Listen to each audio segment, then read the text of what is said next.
All of you. For those I don't know, and I hope to meet you today, I'm Melissa Hovey. I'm the Executive Director for Share Charlotte, and I want to welcome you to our third, but not final, session, Response.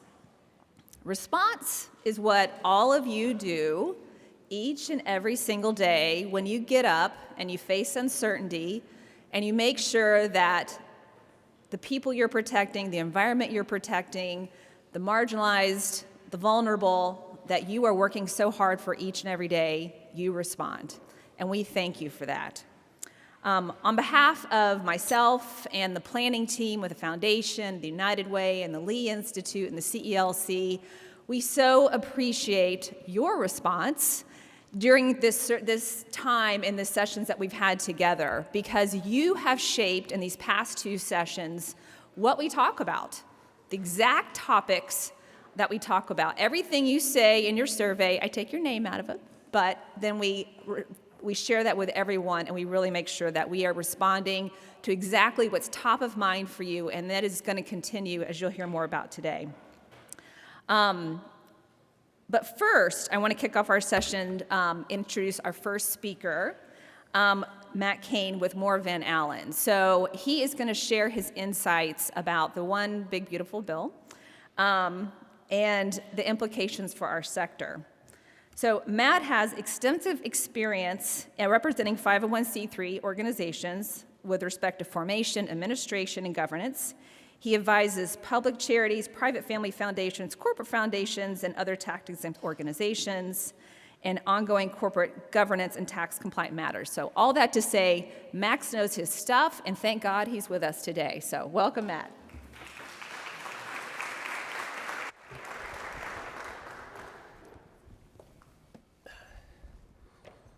Good morning, friends. It's great to be with everyone today. I appreciate the opportunity, and thank you, Melissa, for the introduction and the kind remarks. So when I was asked to present last week, I found out I was going to present this week. I went home that night, was talking to my wife in the kitchen, just kind of, how was your day, things like that. And I was like, oh, I got invited to speak to a group of nonprofit professionals, nonprofit leaders about the One Big Beautiful Bill and the impacts on tax exempts and charitable giving. And I'm going to be in the Carolina Theater. It's going to be grand, right? My wife's like, so it's going to be like a TED Talk? And I was like, yeah, I guess you could say it's like a TED Talk, a tax-exempt discussion, TED Talk. That works. Be wearing this lavalier mic. I mean, look how fancy this is, right? So my wife goes, so those TED Talks, don't they usually have like really smart speakers? It's like, yeah.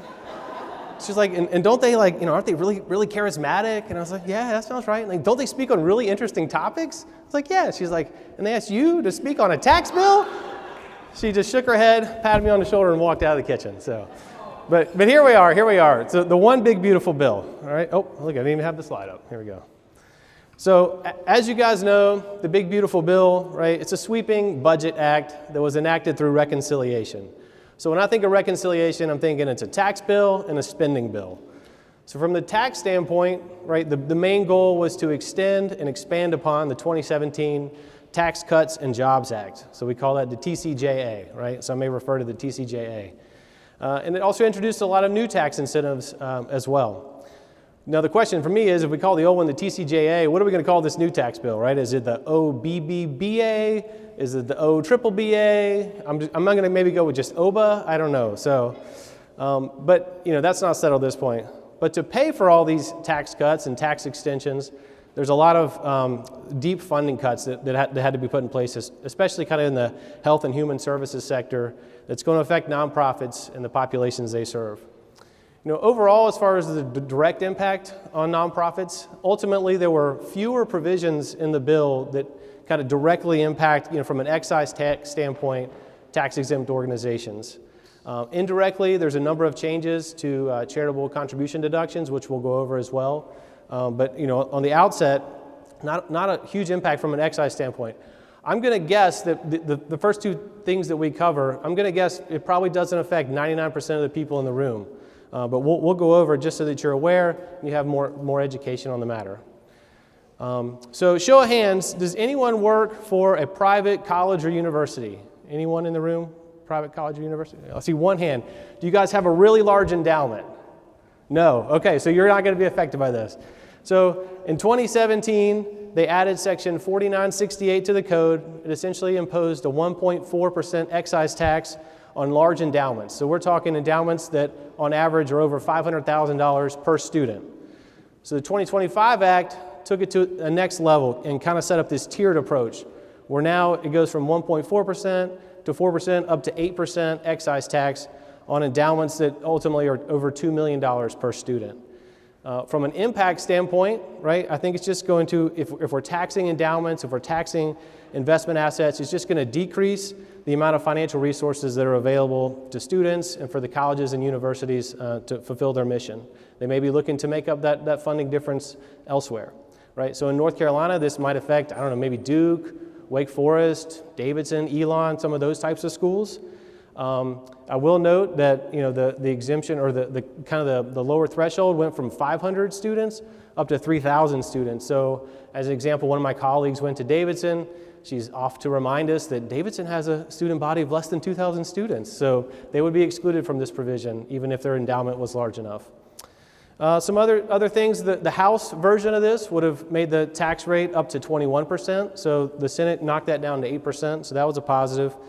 Originally, they were going to exclude foreign students from the calculation. So if you're reducing the denominator, it ultimately just means more tax.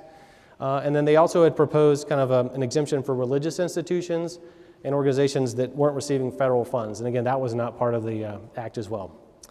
So that's the first one. All right, so the next one, again, show of hands. Does anyone work for an organization that pays compensation in excess of $1 million to its employees? Anybody? I see a hand in the back. Do you pay more? Do you pay 5 employees $1 million or more? No hands. All right, so no one's going to be impacted by this either. But basically in 2017, the 2017 Act enacted Section 4960. It imposed a 21% excise tax on compensation over $1 million. At the time, it was capped at the 5 highest paid employees. The 2025 Act just takes it to the next level. Now it's subjecting anyone that makes over $1 million to this excise tax. So who's going to be impacted? I could see, again, colleges and universities, maybe large healthcare systems, large hospitals, maybe other large kind of national nonprofits out there. And again, just by having this tax, it's just going to reduce the amount of funding they have available for their other missions and purposes. As an example, some of the more common, probably the most common employees that are subject to this would probably be like at a college or university, a football coach, right? Maybe a basketball coach. Maybe it's the president of the university. I heard recently when Coach Belichick was hired at UNC, right? It's reported that he's going to make $10 million a year for 5 years. So if you're charging a 21% excise tax on that $9 million of excess, that's $1.89 million a year of excise tax they're paying. Now it could include, right, assistant coaches, maybe a girlfriend if she's making more than $1 million. It's hard to say. So again, those are the 2 provisions in the Tax Act that are kind of imposing excise taxes on nonprofits. Doesn't sound like it's going to affect many of you in the room. A few other things that aren't going to affect you are the things that weren't even in the bill. But I think it's good to cover them because you can understand you may have heard about these. They may have been talked about, so it's good to kind of dispel those rumors. Show of hands, anybody work for a private foundation in the audience? Any private foundations? One? Okay. So as you probably know, there's a 1.39% tax on net investment income for private foundations. The proposed change was, again, to kind of escalate this, tier this up for foundations that have over $50 million of assets. It was going to go all the way up to 10% income tax for endowments over $5 billion in assets. But again, that was not included. Another show of hands. Does anyone work for an organization that supports terrorist organizations? Anyone? No? Okay. Well, this provision would have basically allowed the Treasury Secretary to revoke the tax-exempt status of any nonprofits designated as terrorist supporting organizations. Now, I think we can all agree that we don't want to support terrorism. That's fine. I think this just would have given the Treasury Secretary unprecedented authority and no due process, essentially, right? The fear would be it's not going to focus on terrorism. They may focus on organizations that just may have different ideological visions and goals, right? So I think, again, that was not included. That's a good thing. And then the last three things that weren't included relate to UBIT, or unrelated business income tax. For those of you not aware, nonprofits still have to pay income tax on unrelated trade or business income. It's taxed at 41% at the corporate income tax rate. So the first one related to the sale or licensing of your name or logo. So like merchandise sales, for example, would have been taxed at this 21%. This is not included in the bill.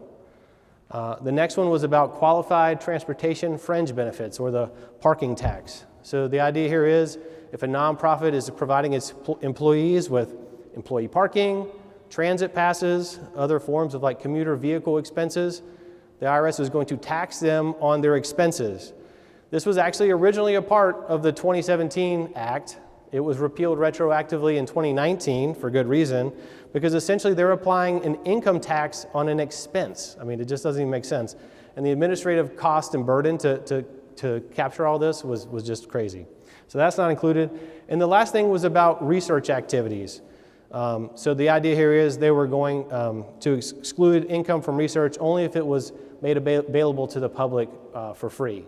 Otherwise, the research income would have been taxed. That again was not included in the bill. So that's kind of a summary from that standpoint. Switching gears, we want to talk about charitable contributions, charitable deductions. And I kind of view this as the tax bill giveth and the tax bill taketh away, right? And so first we'll kind of go through the positives from the tax bill standpoint.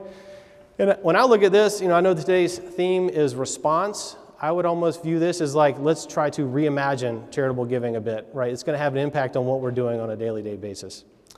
So the first one, with respect to non-itemizers, right? These are folks who are taking the standard deduction. The Tax Act increased, the 2017 Act increased the standard deduction substantially. The 2025 Act added another increase to the standard deduction. And as many of you know, you can only take a charitable deduction if you itemize, right? And so prior to 2017, it was estimated that maybe approximately 30% of taxpayers itemized. After the 2017 Act, that dropped to maybe 10 to 11% folks itemizing. So on the one hand, this is great for lower to middle income taxpayers and families, right? That it's less administrative burden. They just take their deduction, they're saving taxes, that's great. But for charities, right, this is going to have a dampening impact on charitable giving, right? If I'm not getting a tax deduction, I may be less inclined to give to charity, right? So that's the one thing. But again, and those limits were increased. But the key thing here in the Tax Act is they've added now an above the line deduction for charitable gifts, right? This is permanent and it's expanded. It's $1,000 for a single filer, $2,000 for a joint filer. To me, this is like the single biggest benefit in the tax bill to tax exempts and nonprofits, right? It's going to further incentivize charitable giving. It's going to give us a whole new audience and a broader base to reach out to from a tax standpoint as far as donations coming in. The House version would have capped this at $150 and $300. So it's a huge win to get that up to $1,000 and $2,000 from that standpoint. And again, we're looking at like 90% of the filing taxpayers could now qualify for this tax break, right? It must be in cash. These must be cash gifts. It must be to a public charity, right? So it's not to a private foundation. It's not to a supporting organization, not to a donor advised fund. So probably a lot of the folks in the room, right, public charities are who's going to be receiving these types of gifts. And I just want to note, this is starting next year, right? It's not effective for this year.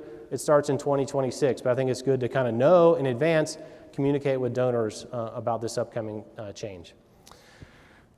From an itemizer standpoint, the one big change here is they made permanent the deduction for cash gifts up to 60% of AGI. So again, going back to 2017 Act, they increased this cap from 50% of AGI for cash gifts up to 60%. That was scheduled to sunset in 2026. This is now made permanent. And then, let's see here. The next part is clarifying the stacking, essentially, of non-cash gifts with cash gifts. I'm sure many of you know that it's great from a donor standpoint to give like an appreciated asset, like a marketable security that's gone up in value, right? Double tax benefit to the donor. One, they're getting the charitable deduction. Two, they're not paying the tax on the capital gains. Charities are tax exempt. You don't pay the tax on the capital gains, right? So it's a win-win-win in that case. There was some concern after the 2017 Act whether or not you could only make cash gifts to get to 60%, or you could combine security gifts, appreciated assets with cash gifts. This clarifies it so that now you can kind of fill up that 30% of AGI with marketable securities, and then you can go up to 60% with cash gifts from that standpoint. All right, and so that was the positives, right? That was the giveth. Now the tax bill taketh away. So again, from an itemizer standpoint, now we have a new deductibility floor that we have to cover. It's 0.5% of AGI. So let's say we have a family kind of middle to higher income. They earn $400,000 a year. They heard about this new $2,000 deduction, so they give $2,000 to charity. Well, at the end of the year, it turns out they're going to itemize. Now, what's 0.5% of $400,000? $2,000, right? So they're not going to get any deduction on their itemization schedule for that gift. This especially may come into play with the increase in the SALT deduction, or the state and local tax deduction that was increased up to $40,000. So that kind of range of taxpayers may be looking at some of that. And so, now they have to take into account that some of their charitable gifts may not even be deductible, right? If they gave $10,000 away, only $8,000 would be deductible from that standpoint.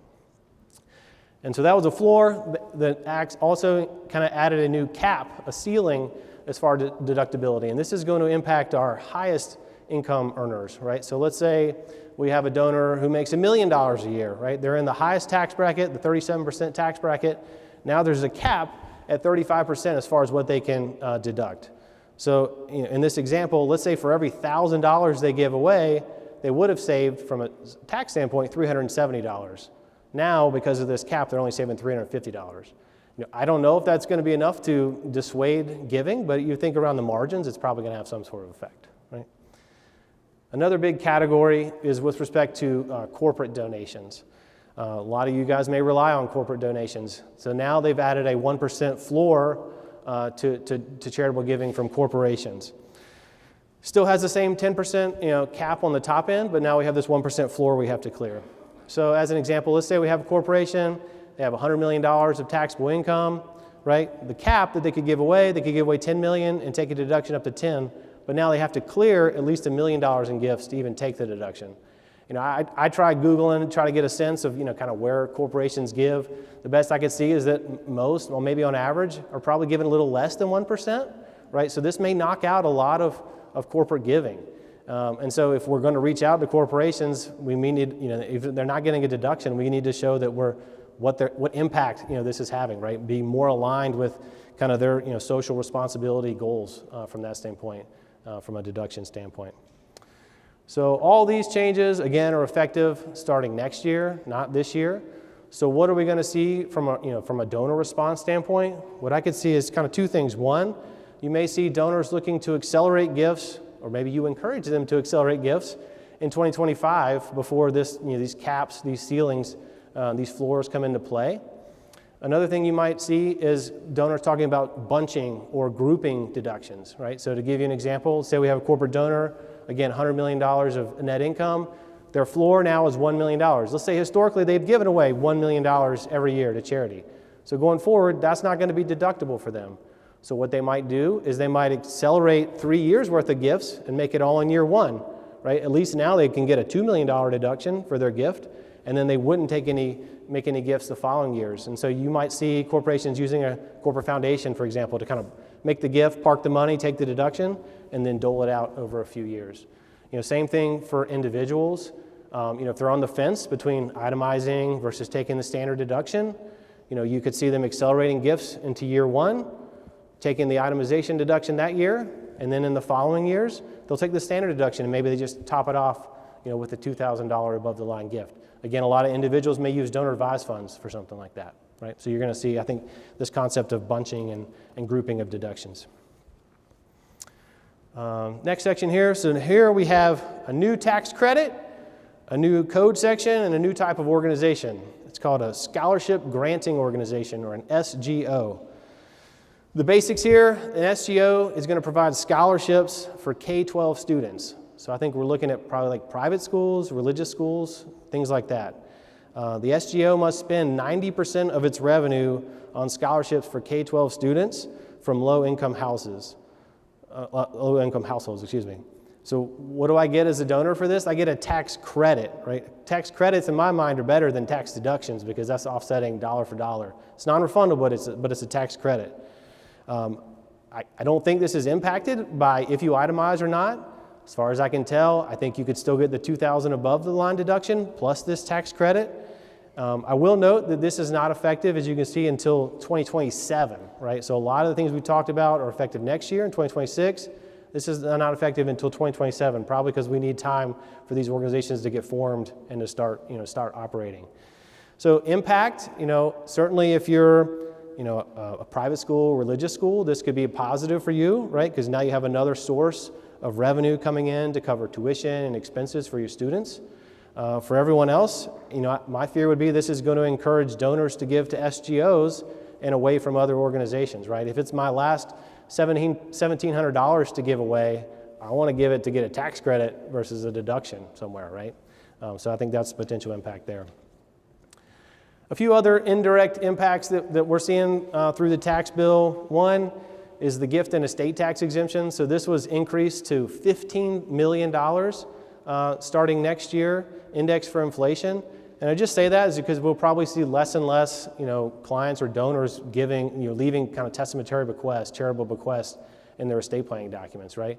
I still have clients, let's say they have 2 kids, and they say, hey, $15 million per kid is just too much money, right? I'm going to cap it and then give the rest to charity. But when the exemptions were a lot lower, we saw a lot more charitable bequests coming through documents and things.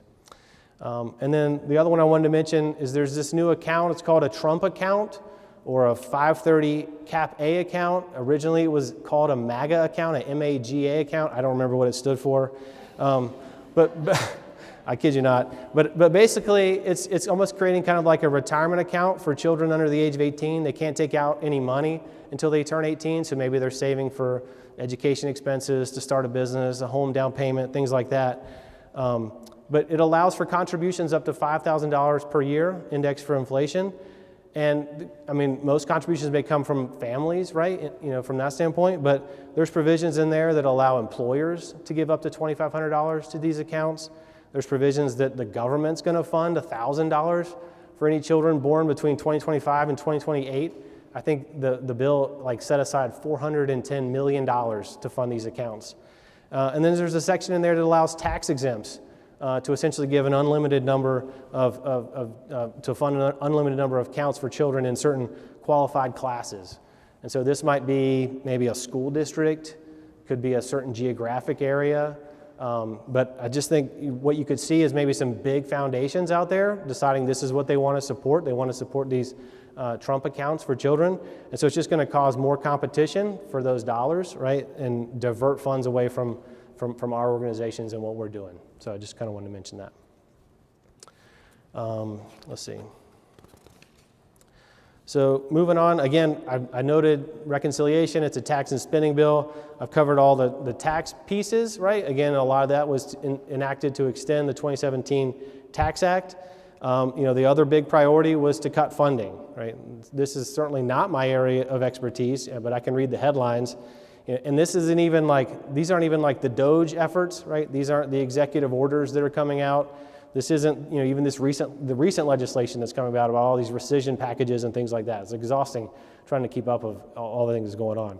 But within the 2025 Act, some of the things from a program funding cut, I'm sure you've seen with respect to Medicaid, right? It's projected to cut federal spending by $1 trillion over 10 years. Depending on the source, I saw one that said projects over 10.5 million people could lose their coverage by 2034. Right? So this is obviously going to impact nonprofit healthcare centers. That's going to face reduced Medicaid revenue.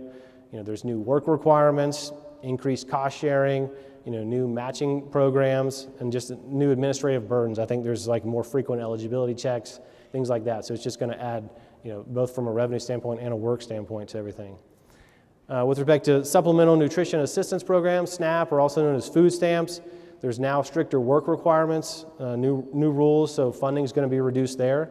So that's going to impact our food banks, right? Our food pantries, our nutrition programs, things like that. There's provisions in there about tightening eligibility criteria for school meals, which is going to reduce funding. tighter eligibility rules for low-income families, and thus the children, means they're going to lose access to essential nutrition. So it's going to increase the demand from our nonprofit feeding partners. And there's even provisions there about the Affordable Care Act and the marketplace. It's restricting eligibility for certain tax credits. It's eliminating certain subsidies. And so I think I saw something where it expects maybe another 3.1 million people might lose their coverage through the ACA marketplace unless further action is taken, right? So I kind of view all this as what I call the double squeeze, right? We're going to have more individuals in need. There's going to be more demand for our services. The community partners are going to be forced to fill those gaps, but we're going to have to do it with less resources and more competition for those philanthropic dollars, right? So to summarize, kind of challenges and opportunities, from a challenge standpoint, I mean, you guys see the challenges on a daily basis, right? Again, like I talked about, the double squeeze. We got program cuts are reducing revenue, but we're going to have a spike in demand. We're going to have new administrative burdens that we have to work through, right, as far as work requirements and reporting and things like that. But from an opportunity and action step standpoint, what I see is one, I think we got to increase our communication, right? That could be with our boards, could be with our staff, could be with our donors, right? As we talked about for our standard deduction donors, right? I think it's an opportunity to engage a new audience, a broader pool of potential donors about these above-the-line deductions and what that might mean for them from a tax standpoint. For our itemizing donors, right? Again, because of the new floor, the new cap, we might be talking about, hey, let's accelerate gifts in 2025. Let's talk about bunching and grouping donations. Again, those that rely on corporate dollars, right? It may not be getting a deduction anymore. So we need to talk about the impact and how we align with their corporate responsibility goals. And just from a fundraising standpoint, right? We may have to adjust our fundraising strategies. Maybe in your annual campaign. I don't think we can wait till year end anymore, maybe to have our annual campaign, because at that point, donors may have already given away their $2,000, right? So we may have to accelerate those or bring those forward some from that standpoint. I think there's going to be opportunities to kind of strengthen advocacy at the state level, right? There's this indirect impact of all these federal cuts to federal grants that's going to flow through the states. I think we're going to have to advocate, so we're going to fund our programs and priorities through North Carolina. That may be an uphill battle, and it may be talking on deaf ears, but I think it's an opportunity to work with at the state level for some of that. And then I could see maybe there's just going to be more collaboration with amongst community partners, right? Looking for ways to work together. Obviously, coming to events like this, maybe there's opportunities to find ways to kind of share expenses and things like that. So they asked me to leave some time for questions. I certainly want to thank everyone and kind of open the floor for questions, thoughts, discussion. Would love to hear kind of what you're already hearing from your donors, things like that. So.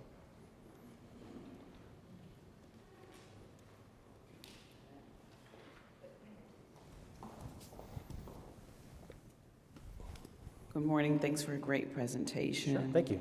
Do you have any language that could help us to express how to incentivize using or to promote the above-the-line deduction, like a way that we could, just any type of language that we could share with potential donors?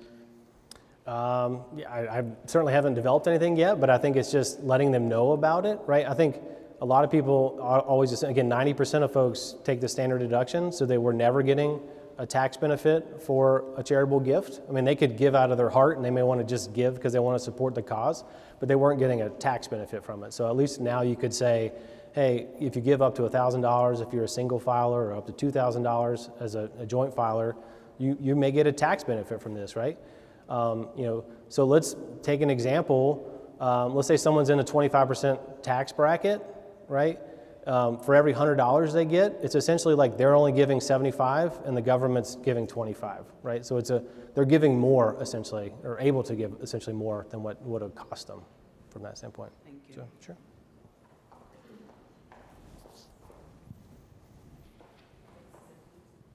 Thank you as well Sure. for your presentation. Very interesting. This is a detailed question Oh, because I boy. got lost a little. So you've got your standardized deduction of, let's say, $31,000. Yeah. And everybody can have that, whether they give $1,000 or not. That's right. Boom, you got it. That's right. So anybody out there who gives 1,000 or 2,000 on the joint can then have above the line as well. That's correct. Yep. Is it up to 1,000, up to 2,000? Yes. So the smaller gifts can count too as an individual above the line? Oh, yeah, absolutely. I think this is going to encourage those smaller gifts, right? And So- it is up to a maximum of 2,000. So if I wanted to give 2,000 to her and to her and to her, I couldn't do it 3 times. I had to choose where I'm going to go. That's right. Or you give $100 to 20 organizations, Okay. right? Sure, sure. Exactly. You can give away as much as you want. Deduction, that's what Catherine was saying. Yeah, right. Thank you. I just wanted to make sure I understood. Yeah, not per organization, per taxpayer, essentially.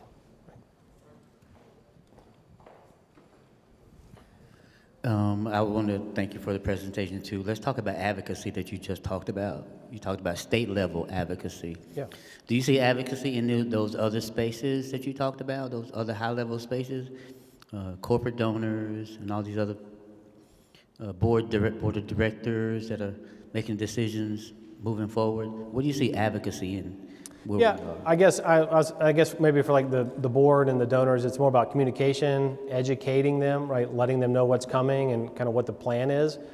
When I say advocacy, I'm more like how the money is going to be funneled from the state, right, out to these organizations. If the Medicaid is being cut at the federal level, like what they're going to pay the state's going to have to make up for that somewhere, right? So we need to advocate to the state lawmakers that we want to continue to support, Medicaid funding in North Carolina, right?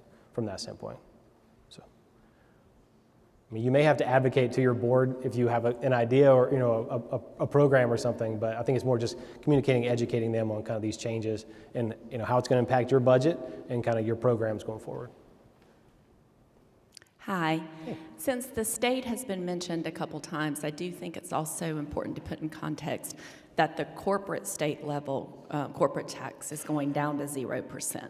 So there's you called it the double squeeze, sometimes I call it the trifecta, the perfect storm. So this idea of advocating with state leaders, which I do think is important, but we need to understand the tax policy that's also already been put in place.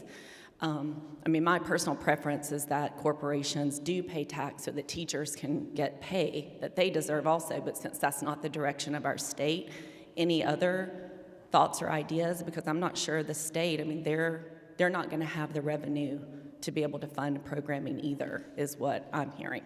Right, yeah, I guess from my understanding, I don't think that North Carolina's enacted their budget yet, so I just felt like maybe there was some time to... It's already going down by 2029. This is legislation they passed 2 years ago. Okay, yeah. I mean, that's a good point, yeah, from a state level standpoint, the deductibility from that as well. Hi, Shanavia Montgomery with CareRing. You shared the impacts to endowments that are through foundations. Could you share how that would impact nonprofits who have endowments that are not scholarship-based, but just organizationally based through foundations? Like the early on excise tax I was talking about? Yes. Yeah, that first slide was only related to endowments for colleges, private colleges and universities. So if a public charity, other organization has its own endowment, that doesn't impact that. Now again, if you're a private foundation, there is that 1.39% investment income tax that's applied for private foundations. But again, if you're a public charity, if your endowment is under your umbrella, then there wouldn't be any tax to that. We have someone over here. Hi, thank you very much. This is really helpful. Tracy Questel from Healing Vine Harbor. My question is, you talked about the donor advised funds. Can you elaborate a little bit about that? Because many of our individual donors, they use donor advised funds and how they donate to us. So how that would impact us and how that would impact them and whether that would be a discouragement for them as far as donating. Sure. I mean, this is a great question given where we are, right? I mean, the Foundation for the Carolinas is a great resource as far as donor advised funds. It's become more and more popular over the years. I see a lot of my clients use donor advised funds because they get a lot of different requests, a lot different timing for gifts. So they'd rather just make one gift at one point in time to their donor advised fund, for example, at the foundation, and get that tax deduction. And then the assets are invested in the donor advised fund and they can be doled out over time at the donor's advice or direction, essentially, right? And so then if they have a charity they want to support, they contact the foundation and they say, hey, please send $1,000 to this organization. And so for our itemizing deductor or donors, right, I think it's going to be a good partnership because, again, I could see where individuals may want to kind of group all their donations into one tax year, right? And then, but still give it out over those 3 years. So they make the one-time gift to the donor advised fund, and then over the next 3 years, they just slowly dole it out, right? So they get the deduction the front end and then slowly dole it out. Like where I could also see where it maybe impacts our non-itemizers, those that take the standard deduction, that $2,000 above the line deduction, that wouldn't count towards a donor advised fund. They have to give that directly to a charity, right? So from that standpoint, they can't use the donor advised fund to get that deduction. Does that help? Did you have other questions or clarifications on that? Okay. Quick question on the SGO. So if you are an organization that currently gives scholarships, you would then have to form another organization to qualify as an SGO? Possibly. I mean, I'd have to kind of dig into the code section more to make sure, because there's just certain requirements that are kind of listed for what qualifies as the SGO. Again, the big one is this is just for K-12 scholarships, so not college, not university scholarships. And so when I hear K-12 scholarships, I'm thinking private schools, religious schools, things like that.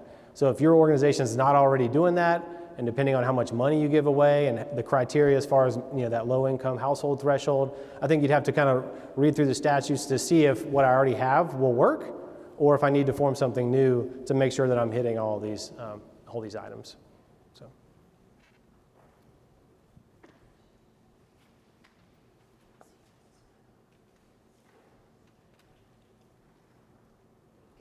Questions from online? Clear as mud, right? So.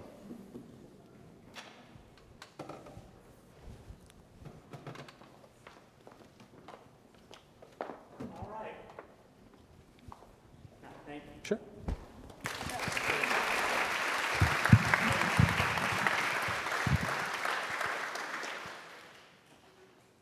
Good morning, everyone. It's great to see you again in this room. And on behalf of Foundation for the Carolinas and the Robinson Center for Civic Leadership, and in this space, the Carolina Theater at Belt Place, and to those of you that have joined online this morning, welcome again. And we're glad to see you together. I have a few announcements to make before I introduce our next panel and our next workshop. But I want to begin by saying again, thank you to Matt Kane and to Morton Van Allen for lending your expertise, your support. Morton Van Allen and Matt are both good friends of the foundation and of the nonprofit community and the community in general. So Matt, thank you again. This is an example of the kind of collaboration and partnership that will see us through. We will get through this together. We will keep building agility together. So in that vein, I want to let you know that at the Robinson Center, we have adopted a set of principles for how we operate. The first of those is we will listen first. And putting that ideal into practice, listening to you, I'm very excited to share that we will keep going with our agility building efforts together. So we began by outlining 3 sessions. This is the third and final of those first sessions.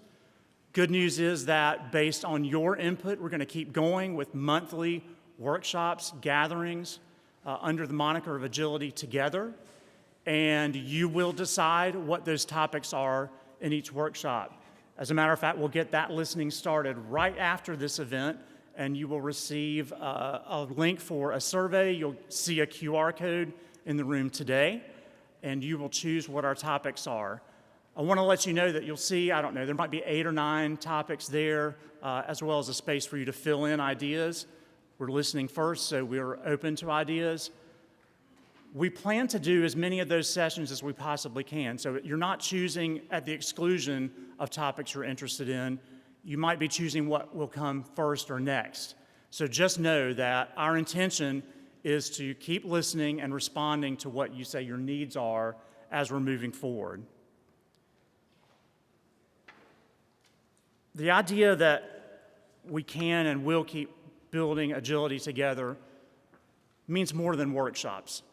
And so I want to share with you some future supports that are in development. Some will be available faster than others. All of this is being produced, created with your input and with partners. So first of those is, as I said, these agility workshops will continue. We will, however, be changing venues.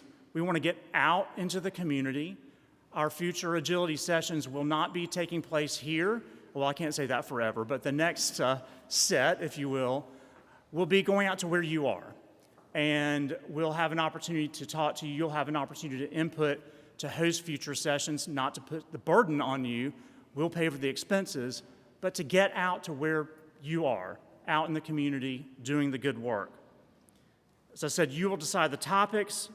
We will base that on these surveys and listening. We will continue on this monthly basis. We will continue to offer these sessions and these opportunities both in person and virtually. Second, we'll arrive at clarity on where we are as a community and what the impacts are of current conditions. And then we will share that knowledge and information out. Let me tell you how. First part of that, arriving at clarity. All of you and others will receive a link to a survey from Foundation for the Carolinas and partners, including UNC Charlotte, within the next 2 weeks. It will ask you to tell us what the impacts are now, what you think they might be of current conditions, and what you see going forward. We need your help to get this message out. Here's what we're going to do with some of that information. A, we're going to make it available back to you so that you can use it with your own constituents, your own stakeholders, board members, donors, on down, in ways that help you advance your mission to let everyone know, hey, this is the context we're in.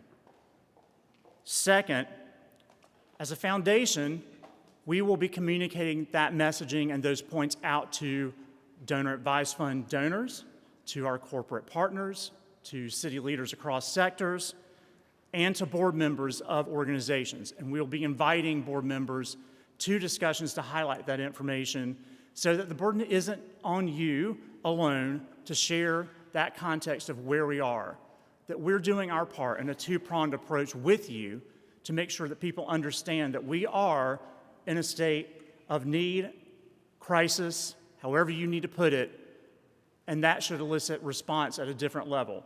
You'd be amazed at how many calls we're getting from people that want to know what's going on, what are the impacts. The survey is key and critical to us being able to deliver that messaging. So we ask for your participation. If you have any questions about that survey, when you receive it or prior, let us know and we will respond. Third part, we'll continue to build partnerships, build collaborations, both with our existing partners and others. Morton Van Allen is an example of the kind of partnership that we're going to keep adding to. We are hopeful to engage other private sector partners in sharing their expertise and knowledge with you. Via the workshops, we're hopeful to arrive at a point where we can offer one-to-one coaching, support, mentoring in collaboration with partners to you. We're not quite there yet, so we're going to start with these workshops and go from there. We will provide a platform and a hub, if you will, for building agility together, offering resources and tools.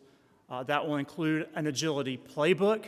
Now that we have the impacts of the big beautiful bill known, we can finish out the content there, but look to us to provide a digital hub here at the foundation, accessible to anyone, for tools, resources. And I want to mention specifically, I don't remember who asked about, as an example, messaging to share with your board members, donors, et cetera. Those are the kinds of resources and tools that we will offer. It certainly doesn't mean that you have to use that exact messaging, but to give you a starting point. We'll be providing other pragmatic tools and resources along the way. That will be a library and a resource that's ongoing.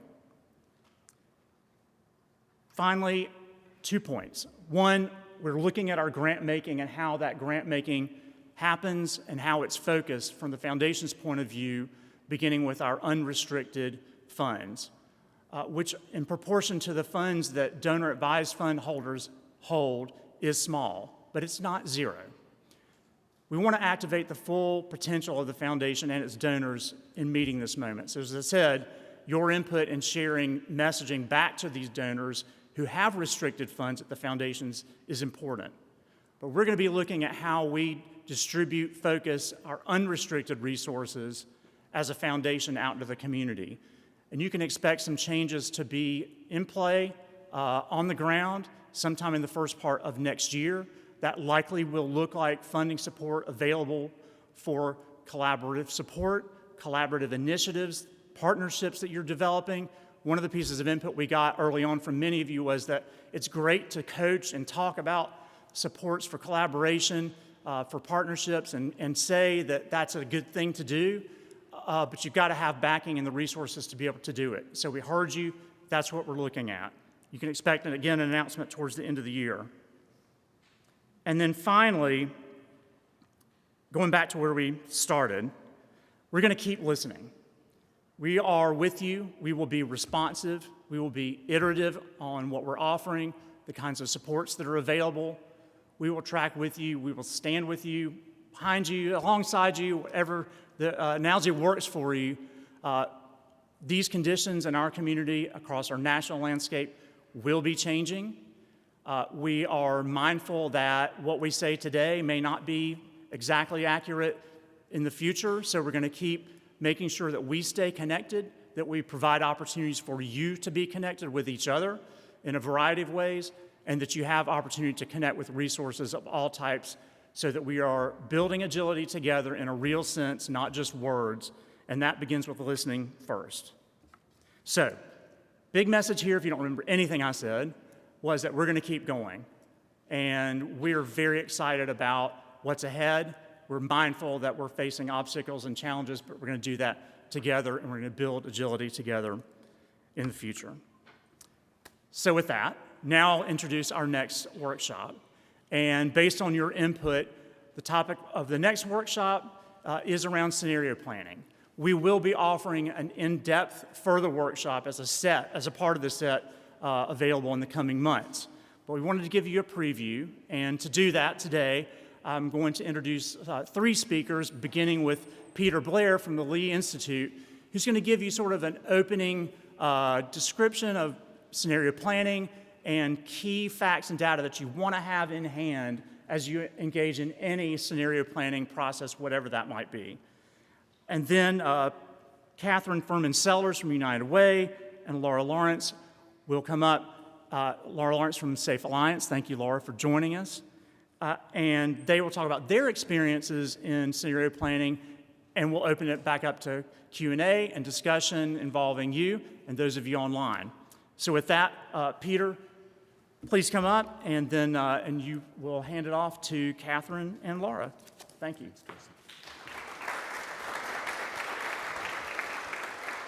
Thanks, Tracy. I really appreciate that. And Matt, anytime you want to go on the TED Talk circuit, just let me know.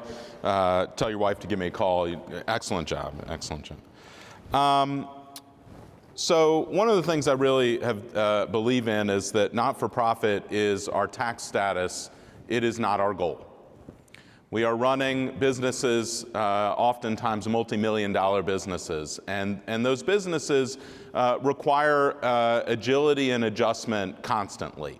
And so these are data points that I think not only are they helpful to scenario planning, but that should be at your fingertips as you think with your finance professionals in your organization and as you think with your finance committee and your board. These are things that should constantly be at your fingertips so that you can think about what adjustments need to be made. And so those who have gone through adjustment as a nonprofit, these are uncomfortable times. These are times that if you aren't currently affected right now, I anticipate that you will be in the coming months or year ahead. So if you're sitting back and saying, well, these cuts aren't affecting my sector yet, or these are federal cuts and I don't receive any federal funding, I'm going to encourage you to get these data points at hand so that you have them when the time comes. The first is revenue. Know your sources of revenue. Where do they come from? Do you get governmental funding? Are they grants? Are they contributed revenue? Are they donations, right, coming from various sources? Do you receive sponsorships? Or do you have earned revenue, right? Do you charge tuition or fees or subscription models that you have as a recurring source? Once you have that list in hand, what percentage of your revenue do you earn from each source? How dependent are you? How diversified is that revenue? Is there a renewal period for these? If you have a sponsorship or you have a grant, when is that going to come due in your fiscal year cycle? Are they predictable or are they not? How reliant can you be on these sources, right? What are those sources, and then chart the trends. I like to look at what my trailing 3-year and 5-year averages are. Are these trends increasing or decreasing YOY or year over year? What trends am I seeing? And then are there internal or external risk factors in play? I think that we will see an increase in competition for grants. I think Matt spoke to the increase in competition for donor dollars, right? Are you seeing donor fatigue? Or are there changes in your earned revenue environment? Do you see new competitors coming in and challenging you there? Second data point is around cash flow and liquidity. Literally, how much cash do you have on hand? And where is it? What are your sources of cash? Is it a checking account? Is it a savings account? Do you have a money market? Do you have your money invested in certificates of deposit? Do you have endowment holdings or perhaps stock holdings or bond holdings? Where is the cash? And then what's the liquidity of that? How many days or months does it take to access it? Are there penalties with accessing that money? If you're going to pull from a certificate of deposit, what interest that's earned might you be sacrificing because of needing to pull against that? And are there any obstacles to accessing it? If you have an endowment, you may need to speak to the endowment, the folks who made deposits to that endowment, about utilization of their funds if you were going to eat into the corpus or the principal. Are there restrictions to the use of any of those sources? Some sources of funding have specific purposes, and you have to use it for that. So what happens if we no longer offer Program X and I've received funding specifically for Program X or the outcomes of Program X? And then quantify the amount of any outstanding payables and receivables that you have. Do you have aging receivables? Do you have people who owe you money? If so, what's the likelihood of the collection of that? So essentially getting a sense of how much money do we have as an organization. The next data point is going to be looking at the other side, looking at your expenses. And I want you to think about fixed expenses and variable expenses. So first, what are your fixed costs? What things do not fluctuate regardless of how many employees or contractors you have in the business? So occupancy. Do you rent or do you own your place of business? Is there a rental agreement? If so, for how long? What's the cancellation policy on that rental agreement? If you own your property, what are the tax obligations? What capital investment expense do you have to make? What's the amount of capital investment that you need to make in order to fully fund depreciation? Oftentimes in these types of scenarios, we say, oh, we just won't fund the capital for this year. We'll make it through. Well, if you do that year over year over year, all of a sudden you may have a large obligation coming, or maybe your AC stops working because you haven't invested. So what is that amount of capital that's going to be needed to keep you going? Secondly, what are your utilities? Literally outline your costs month by month using trailing year actuals. What did I pay last May, last June, last July, and really look at and create a table totaling those costs on a monthly basis. They likely will not change whether you decrease or increase the number of employees you have. Thirdly, look at your contracts. Do you have software licenses? Do you have audit fees? Do you have contractual relationships that you can't get out of? Maybe you've have a contractual relationship for a copy machine, or you have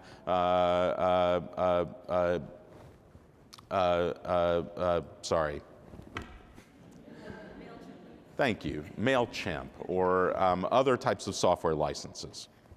So outline those. What's the item, what's the renewal date, what's the cancellation terms as you go through.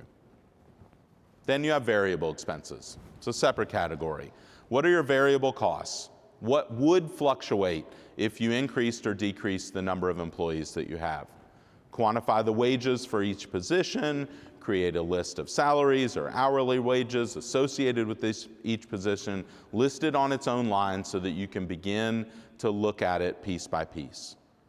What are your benefits? Do you offer health insurance or vision or dental or 401k matching? Where are the places where you are contributing to the employee? What are those costs? What about 1099 contract staff positions?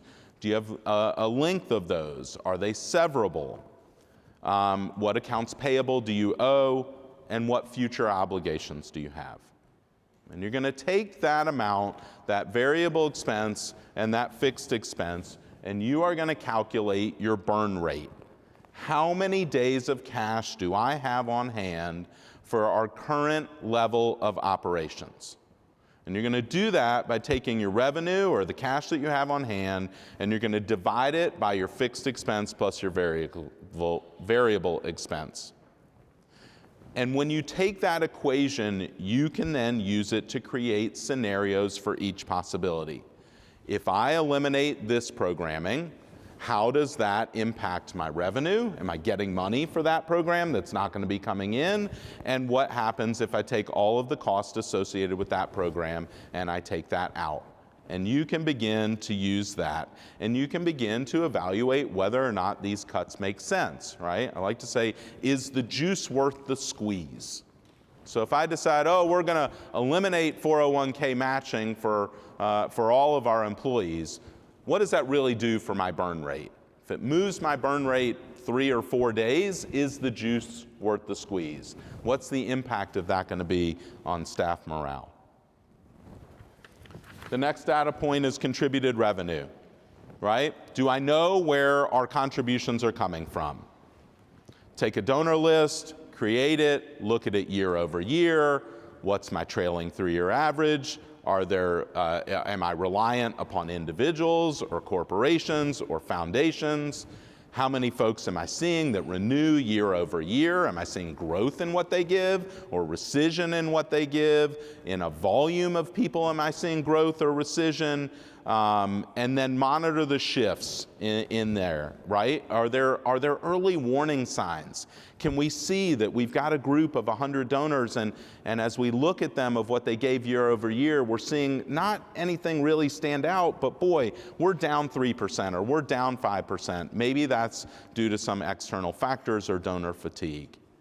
And then proactive stewardship of your major donors. So when you look at a list like this and you really start to evaluate it year over year, there will be data points that'll spill out. And I'd encourage you to start having those conversations proactively with folks. Not, oh, we saw you didn't renew, but let us tell you about the impact that we continue to have. Let us tell you about this new initiative that we are launching. Let's talk about the impact that these changes are having on us.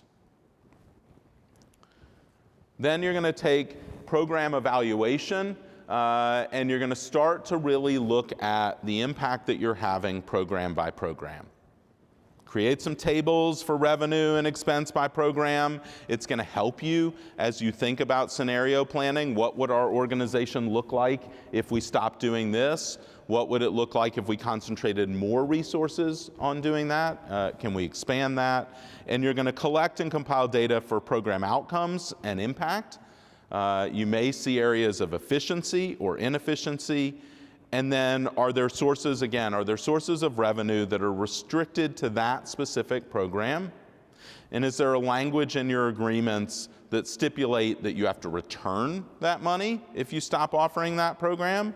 Or can you reallocate that money if that program ceases to exist? Are there donors that support specific programs?